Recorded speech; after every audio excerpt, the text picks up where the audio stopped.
చాలా మంది ఎక్కడ చూసిన సంఘాలలో విశ్వాసులలో సాతాను ప్రవేశించి సేవకుల మీద తిరుగుబాటు చేయడము, అది ఎవరికి నష్టము?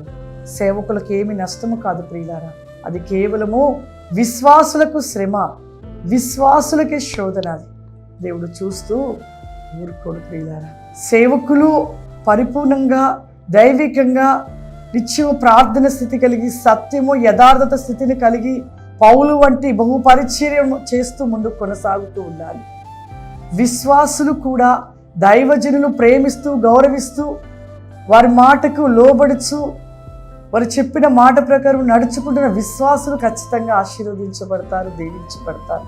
కానీ దైవజనులు అన్ని విడిచిపెట్టి శ్రమను భరిస్తూ కష్టాలను భరిస్తూ సమస్తమును విడిచి విశ్వాసులే తన సొంత బిడ్డలుగా వారు ప్రేమిస్తూ వారంతా కష్టపడుతున్న సేవకులను గాయపరిచినట్లయితే భయంకరమైన శ్రమను గురి అవుతూ ఉంటారు.